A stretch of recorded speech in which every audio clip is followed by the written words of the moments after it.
À travers les âges, les archéologues et les historiens ont mis au jour des vestiges de civilisations perdues. On ne sait jamais ce que l'on va découvrir en creusant. C'est une activité paisible et sereine, mais il y a ces moments d'excitation intense lorsqu'on trouve quelque chose d'exceptionnel. Reconstituer le puzzle du passé de l'humanité est un défi passionnant. Pourtant, au milieu des ruines et de la poussière, se cachent des artefacts qui défient toute explication, des découvertes susceptibles de réécrire le cours même de l'histoire. Quels sont certains exemples de découvertes archéologiques interdites à travers l'histoire? Qui décide quelles découvertes sont inaccessibles aux chercheurs et quelle pourrait être leur motivation?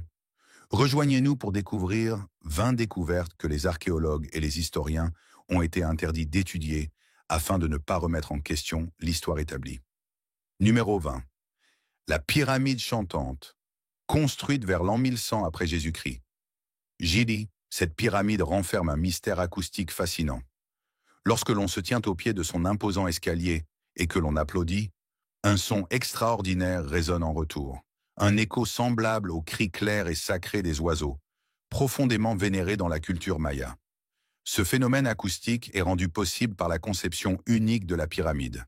Elle possède 4 escaliers, chacun comportant 91 marches, ce qui donne un total de 365 marches, correspondant au jour du calendrier maya. Cette symétrie architecturale ne relève pas seulement d'un souci esthétique, elle joue un rôle clé dans la création de cet écho mystérieux. Le son des applaudissements ne rencontre pas un mur plein, mais rebondit sur les centaines de petites marches, générant une symphonie d'échos. Ces échos, voyageant sur différentes distances, se mélangent pour produire un effet acoustique unique. Les marches inférieures génèrent des échos aigus et rapides, suivis par des échos plus graves et plus espacés, provenant des marches supérieures. Cette variation progressive de la tonalité imite le chant mélodieux d'un oiseau. À ce jour, ce phénomène reste énigmatique. Était-ce un simple hasard architectural ou une intention délibérée des anciens bâtisseurs mayas? Le mystère demeure entier, ajoutant une aura d'intrigue supplémentaire à cette pyramide captivante au cœur du Mexique. Numéro 19. Le mystère de la pierre runique de Kensington, en 1898, au cœur du Minnesota, un événement extraordinaire s'est produit, plongeant l'histoire dans un mystère fascinant. Imaginez un simple fermier, Olaf Homan, travaillant sur sa terre, déracinant arbres et souches. Au milieu de son labeur, un objet inhabituel attira son attention. Une imposante pierre enchâssée dans les racines d'un petit arbre. Mais ce n'était pas une pierre ordinaire. Sa surface était gravée d'une mystérieuse inscription, un message cryptique en attente d'être déchiffré. Mesurant environ la taille d'une règle et aussi large qu'un écran d'ordinateur, cette pierre était aussi imposante par son poids que par son énigme. Pendant 9 longues années, le message resta un mystère, jusqu'à ce que Ymir Holland parvienne enfin à en percer les secrets. L'inscription relatait l'histoire de Goths et de Norvégiens entreprenant une expédition audacieuse vers une terre appelée Vinland, que l'on associe aujourd'hui à Terre-Neuve. Cette révélation bouleversa les fondements de l'histoire, suggérant que les Vikings auraient traversé l'Atlantique bien avant le célèbre voyage de Christophe Colomb. Cependant, des doutes persistent quant à l'authenticité de cette pierre runique et le débat reste ouvert. Numéro 18. Les masques funéraires anciens, au cœur de la Sibérie, une découverte remarquable a été mise au jour, recouverte à la fois de mystère et de glace. D'anciens masques funéraires, chacun racontant une histoire aussi glaçante que les vents sibériens. Sculptés avec une précision méticuleuse et ornés de motifs complexes, ces masques ont été extraits de tumulus ancestraux, témoignant silencieusement de rituels oubliés. D'une beauté indéniable, ces artefacts offrent un aperçu saisissant des croyances liées à l'au-delà d'une culture ancienne et énigmatique.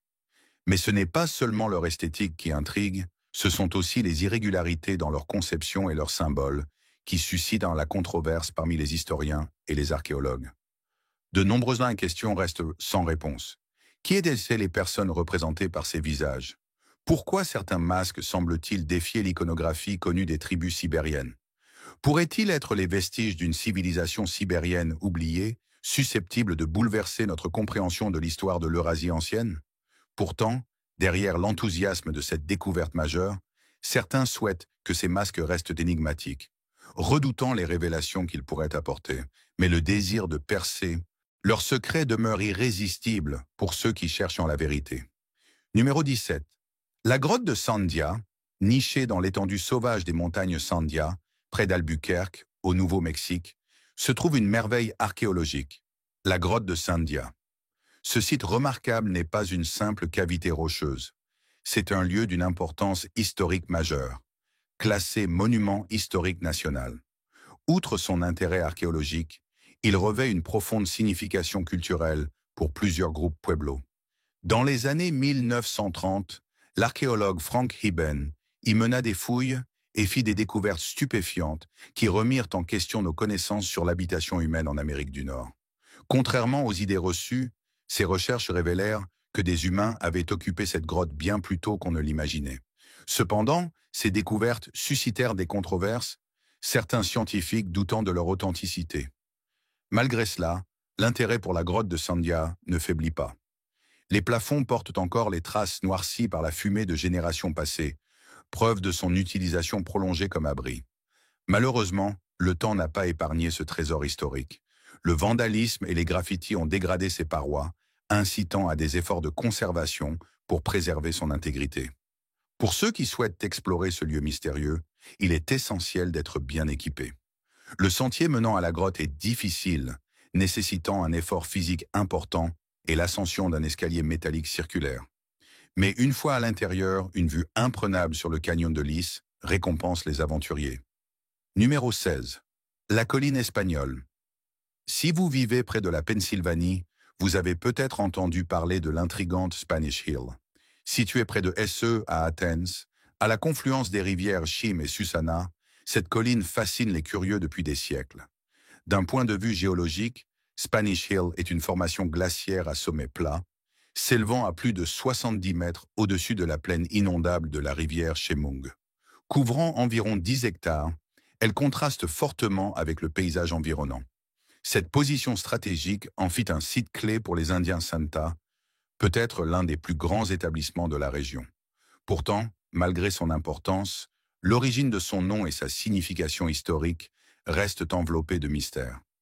Les premiers explorateurs européens furent attirés par ce site, l'un des premiers qu'ils rencontrèrent en Pennsylvanie. Les Amérindiens locaux l'auraient nommé Hispin ou Espen, mais la signification exacte de ces termes demeure inconnue. Les fouilles ont révélé une multitude d'artefacts amérindiens, soulignant son importance historique. Mais au lieu d'apporter des réponses, ces découvertes n'ont fait qu'alimenter davantage de spéculations sur la véritable nature de Spanish Hill. Numéro 15. La pierre du décalogue de Los Lunas. À la fin des années 1800, une découverte remarquable a été faite près de Los Lunas, au Nouveau-Mexique, un endroit entouré de mystères et d'histoires. La montagne Hidden Mountain, située à environ 55 km de la ville animée d'Albuquerque, cachait un secret qui allait intriguer les chercheurs pendant des années. C'est ici qu'un immense rocher, connu sous le nom de pierre du décalogue de Los Lunas, se dressait en silence mais avec puissance, portant des inscriptions qui semblaient évoquer une écriture hébraïque ancienne.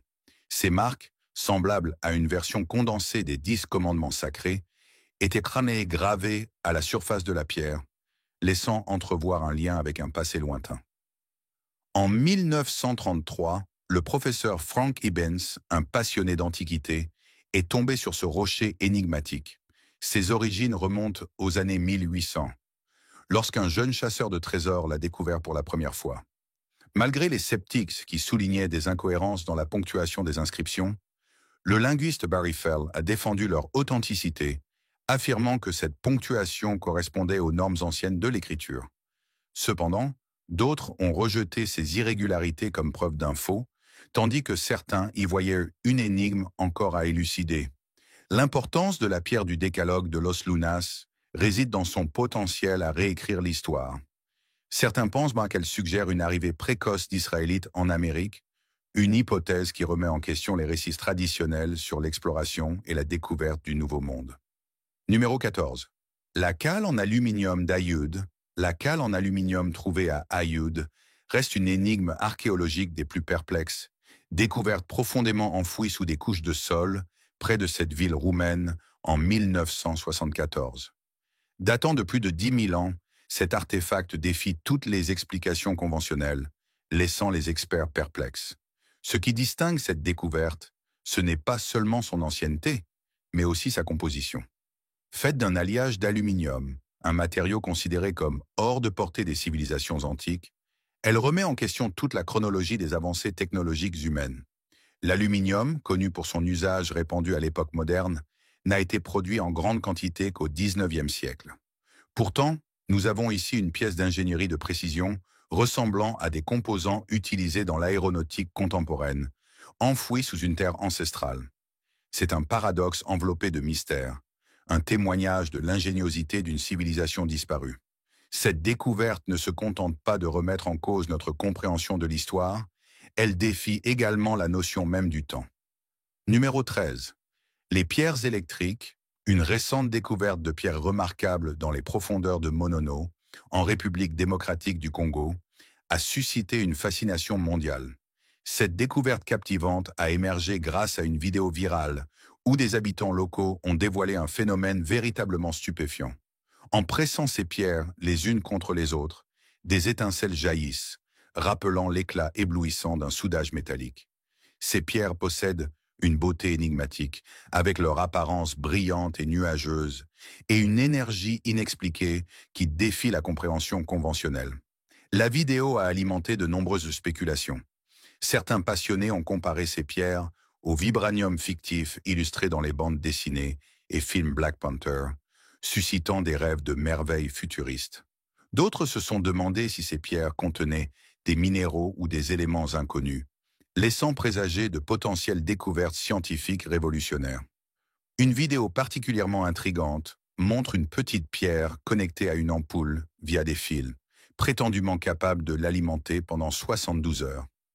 Mais la démonstration la plus étonnante est celle où deux pierres plus grandes parviennent à souder un outil ensemble, un exploit qui semble défier les lois fondamentales de l'énergie. Cependant, malgré l'émerveillement, le scepticisme demeure. Certains doutent de l'authenticité de ces vidéos, suspectant des illusions bien orchestrées ou des montages sophistiqués. Des experts appellent à la prudence avant de tirer des conclusions hâtives, suggérant que des sources d'énergie externe pourraient être impliquées dans ces expériences fascinantes. Numéro 12. Empreinte. Humanoïde ancienne.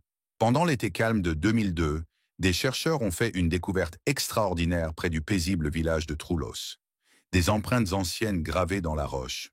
Ces traces ressemblant étrangement à des empreintes humaines ont provoqué une vague d'excitation parmi les archéologues.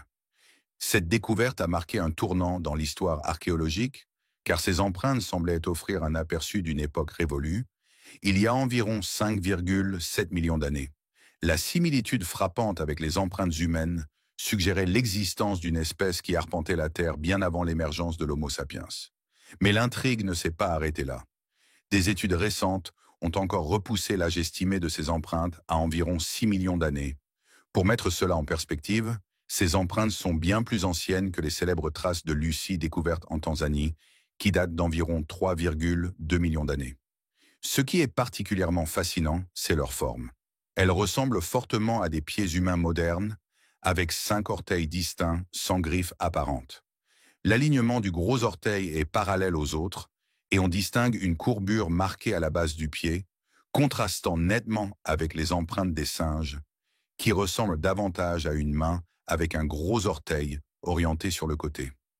Numéro 11. La découverte mystérieuse de Seir. Dans l'ombre des années 1880, une révélation archéologique étonnante a eu lieu, éveillant curiosité et émerveillement parmi un groupe d'explorateurs américains intrépides. Dans un tumulus funéraire oublié depuis des siècles, une découverte stupéfiante a été faite. Parmi les restes anciens se cachait un secret troublant. Des crânes ornés de protubérances osseuses évoquant des cornes, situés à environ 5 cm au-dessus des sourcils. Ces crânes, appartenant autrefois à des hommes apparemment ordinaires, portaient d'une étrange couronne osseuse, créant une atmosphère d'étrangeté. Mais ce n'était pas tout. Ces vestiges squelettiques racontaient aussi l'histoire de géants mesurant plus de 2,10 m, inhumés vers l'an 1200 après Jésus-Christ. Cette découverte n'aurait pas été possible sans une équipe d'antiquaires distingués, Parmi eux, le docteur J.P. Donahoe, un érudit de Pennsylvanie, ainsi qu'A.B. Skinner, un explorateur du American Investigating Museum, et W.K. Moorhead de l'Académie Phillips dans le Massachusetts. Curieusement, ce n'était pas la première fois que de telles énigmes faisaient surface en Amérique du Nord. Tout au long du 19e siècle, des crânes similaires ont été découverts à Wellsville, dans l'État de New York, ainsi que dans un village minier près d'El Paso, au Texas. Historiquement, les cornes ont symbolisé la puissance, ornant les figures légendaires telles qu'Alexandre le Grand ou encore Moïse dans certaines représentations bibliques. Cette découverte demeure l'un des mystères les plus fascinants et controversés de l'archéologie. Numéro 10. Crâne mystérieux avec cornes, au cœur d'une région reculée de Pennsylvanie, nichée parmi des forêts denses et des buissons emmêlés, une découverte remarquable a secoué la communauté archéologique. En creusant soigneusement la terre, une trouvaille extraordinaire est apparue. Une collection de crânes ornés de cornes protrudant de leur front. D'abord rejetés comme une possible plaisanterie, des examens approfondis ont révélé l'authenticité indéniable de ces restes squelettiques, remontant au XIIIe siècle. La révélation de ces crânes cornus a conduit à une profonde réévaluation des récits historiques établis. Les théories entourant leur origine sont aussi énigmatiques que les crânes eux-mêmes, alimentant une série de spéculations étranges. Certains avancent qu'ils auraient appartenu à une tribu oubliée ou à un ancien culte, pratiquant peut-être une forme de modification crânienne similaire aux coutumes d'allongement du crâne observées dans certaines cultures. D'autres envisagent la possibilité d'une anomalie génétique encore inconnue. Malgré un examen approfondi, la véritable origine de ces crânes cornus reste enveloppée de mystères, suscitant fascination et conjectures sans fin parmi les historiens et les archéologues. Numéro 9. L'énigme de l'Antarctique. En 1929, lors de la transformation du palais de Topkapi à Istanbul en musée, une découverte intrigante fut faite. Parmi un amas d'objets oubliés mis au jour durant la rénovation, un ouvrier tomba sur une carte en parchemin particulièrement curieuse. Cette carte, identifiée plus tard comme l'œuvre de Piri Reis, un amiral et cartographe ottoman, attira l'attention non seulement par son ancienneté, mais aussi par ses détails remarquables, compilés à partir des voyages de Christophe Colomb et d'autres sources historiques. Datée de 1513, cette carte est l'un des plus anciens documents connus représentant les Amériques. Ce qui la rend encore plus fascinante, c'est son étrange représentation de ce qui semble être l'Antarctique. Un continent officiellement découvert seulement en 1820, soit plus de 300 ans après que Piri Reis ait réalisé cette carte. Cette représentation énigmatique a déclenché d'innombrables débats et spéculations. Certains pensent que la carte suggère l'existence d'une civilisation ancienne, possédant des connaissances bien au-delà de celles du XVIe siècle. D'autres avancent que Piri Reis aurait utilisé des sources encore plus anciennes, suggérant que l'Antarctique aurait pu être explorée bien avant sa découverte officielle. Cependant, les sceptiques et les historiens soutiennent que cette représentation pourrait être le résultat d'une mauvaise interprétation ou d'une inclusion accidentelle, fondée sur une connaissance géographique incomplète de l'époque. Numéro 8. Le Codex Grolier. En 1965, une découverte intrigante fut faite au Mexique. Un mystérieux livre usé et abîmé, dont 11 pages étaient endommagées. Ce livre, bien qu'apparaissant comme un codex ancien, ne fut pas immédiatement reconnu comme authentique. Ce scepticisme était compréhensible, étant donné la prolifération de faux artefacts archéologiques à cette époque. Cependant, au fil du temps, l'authenticité du livre fit l'objet d'un examen plus approfondi. Les scientifiques et chercheurs menèrent diverses analyses pour percer ces mystères. L'une d'elles, la datation au radiocarbone, révéla des dates compatibles avec le XIe ou XIIe siècle. De plus, l'identification de certains ingrédients clés, tels que le bleu maya et la pagurskite, confirma l'utilisation de matériaux typiques de la civilisation maya. Ces découvertes consolidèrent progressivement le statut du livre en tant qu'artefact authentique, aujourd'hui reconnu comme le Codex Grolier, un précieux témoignage de l'ancienne civilisation maya. Le contenu de ce codex est aussi fascinant que son origine. Chaque page représente une divinité debout, tournée vers la gauche, accompagnée d'une colonne de signes jours répétitifs sur le côté gauche. De plus, le codex enregistre avec précision les mouvements célestes de Vénus, un élément fondamental de la culture maya, intimement lié à leurs rituels et systèmes calendaires. En somme, le codex Grolier constitue un lien tangible avec le monde énigmatique des Mayas, offrant un aperçu de leurs croyances, pratiques et profonde compréhension du cosmos. Numéro 7. Les mystères d'Acámbaro, au cœur de la région d'Acámbaro, au Mexique, se trouve une histoire captivante qui remet en question les croyances conventionnelles et invite les curieux à une quête de vérité. En 1944, Waldemar Jules Rude découvrit un véritable trésor archéologique. 33 000 figurines en céramique, représentant une multitude de créatures allant des dinosaures aux humains. Cette stupéfiante découverte déclencha de vifs débats, certains y voyant une preuve de la coexistence des hommes et des dinosaures, défiant ainsi les chronologies scientifiques établies et les interprétations du livre de la Genèse.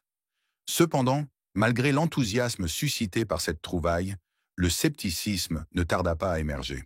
Des doutes furent soulevés quant à l'authenticité des figurines et aux motivations de Jules Rude. Un immigrant allemand nommé Jules Rude et un créationniste convaincu, Dennis Swift, défendirent la découverte, suggérant un lien ancien entre les civilisations comme les Égyptiens et les dinosaures. Mais un examen minutieux de l'archéologue Charles Sédé révéla que ces sculptures étaient des fabrications modernes plutôt que des reliques antiques. L'affaire continua de faire débat, attirant l'attention de partisans tels que Charles Hapgood, Don Patton et l'écrivain Earl Stanley Gardner. Malgré des techniques de datation contradictoires, certaines suggérant une grande ancienneté, d'autres prouvant une supercherie, la question des figurines d'Acámbaro demeure un mystère non résolu. Numéro 6.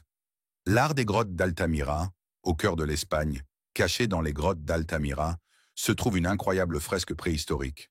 Ces cavernes renferment un chef-d'œuvre artistique qui nous transporte à une époque où nos premiers ancêtres parcouraient la terre, immortalisant des scènes de bisons, de chevaux et laissant l'empreinte de leurs mains comme témoignage de leur existence. Découverte à la fin du XIXe siècle par Marcelino Sanz de Sautuola et sa fille, l'authenticité de ces peintures rupestres suscita une intense controverse parmi les érudits. Beaucoup avaient du mal à croire que des humains préhistoriques puissent créer une œuvre aussi complexe et sophistiquée. Certains allèrent jusqu'à affirmer qu'il s'agissait de faux, conçus pour tromper et manipuler l'opinion publique. Cependant, à mesure que d'autres peintures similaires furent mises au jour à travers l'Europe, le scepticisme fit place à l'émerveillement. La complexité et la maîtrise technique de ces fresques préhistoriques finirent par convaincre les scientifiques. Pourtant, on ne peut s'empêcher de se demander ce qui se serait passé si cette découverte n'avait pas été rigoureusement documentée.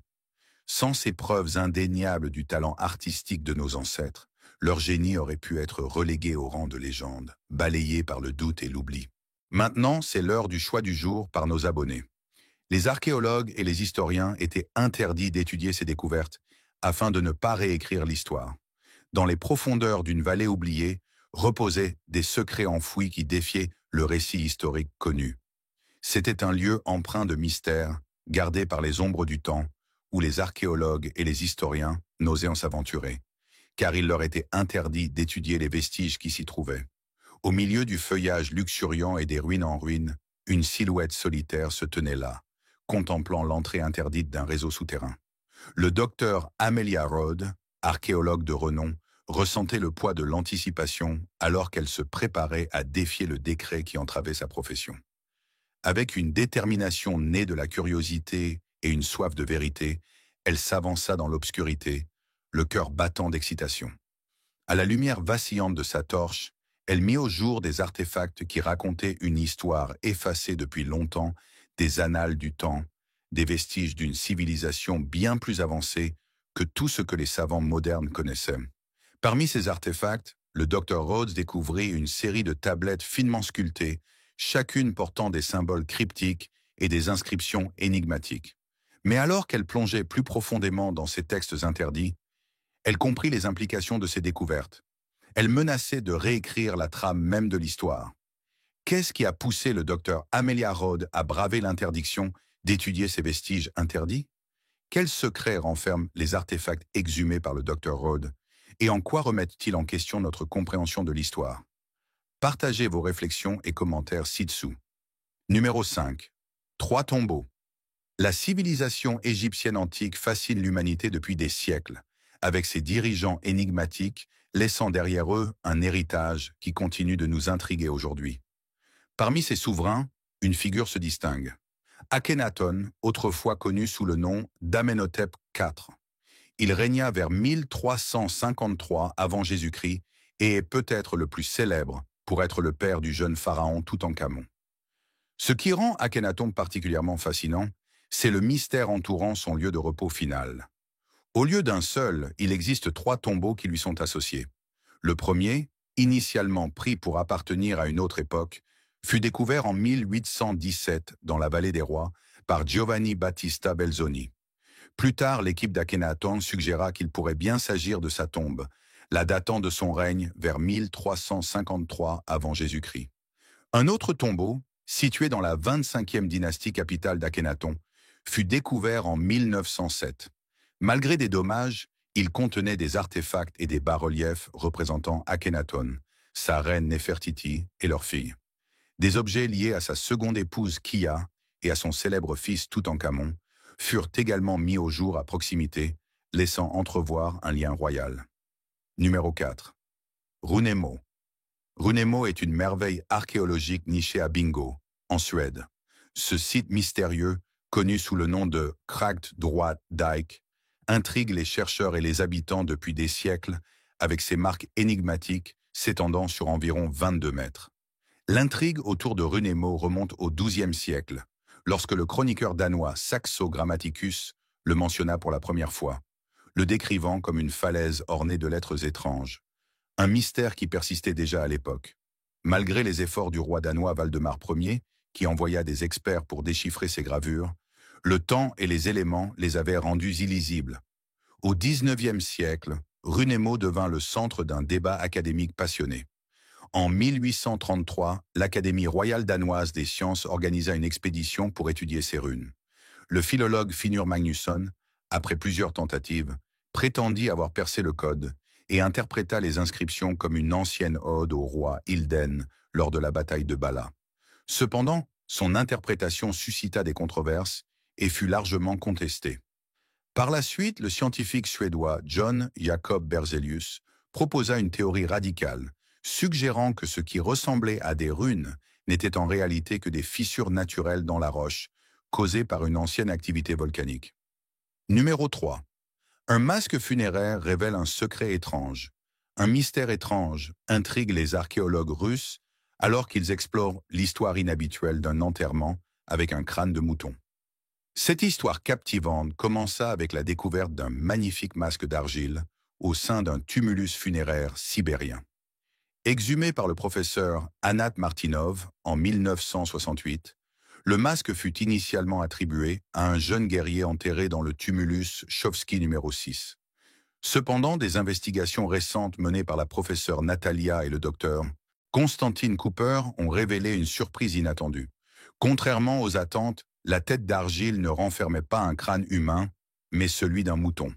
Cette énigme a laissé les chercheurs perplexes et a suscité diverses spéculations. Le professeur Palm propose deux théories intrigantes. La première suggère que le masque aurait servi de substitut à un homme dont le corps avait été perdu dans des contrées lointaines ou dans la nature. Le crâne de mouton symboliserait alors un réceptacle pour l'âme de l'homme, lui permettant d'accéder à l'au-delà. La seconde hypothèse postule que le crâne de mouton représenterait une renaissance symbolique ou un nouveau départ, marquant une transition de statut ou d'identité. En parallèle de cette découverte déroutante, des preuves de méthodes d'enterrement rituel impliquant une momification partielle ont également été mises au jour. Numéro 2. Artefacts mayas anciens. Les artefacts mayas anciens sont comme des trésors issus d'une époque mystérieuse. Ils proviennent du cœur de la Mésoamérique, où la civilisation maya prospérait autrefois. Certains de ces artefacts ne correspondent pas aux connaissances établies sur les Mayas. Parmi eux, on trouve des dessins intrigants représentant des êtres venus d'autres mondes et des récits de voyages vers les étoiles. Ces éléments ne font pas partie de ce que nous associons habituellement à la culture maya. Certains experts estiment que ces dessins ont été mal interprétés, qu'ils ne sont que des mythes anciens sans signification plus profonde. Mais d'autres pensent qu'ils pourraient suggérer quelque chose d'extraordinaire. Peut-être les Mayas ont-ils eu des contacts avec des êtres venus d'ailleurs, ou connaissaient-ils des civilisations encore inconnues? Ces artefacts remettent en question tout ce que nous pensions savoir sur les Mayas et leur histoire. Numéro 1. Engrenage ancien et objets cultuels. Depuis un siècle, des habitants du comté d'Orange, en Californie du Sud, découvrent une étrange collection d'artefacts ressemblant à de petites roues. Attribuées à la culture de l'horizon Millingstone, ces roues remontent à une période allant de 2500 à 7500 ans. Leur diversité intrigue. Elles se déclinent en plusieurs types et possèdent un nombre de points variables, allant d'1 à 22. Leur précision suggère un travail d'artisan qualifié. Fait intéressant, ces pierres sont souvent retrouvées près de la mer ou sur des collines côtières, suggérant d'anciens rituels. Merci de votre attention. À la prochaine vidéo.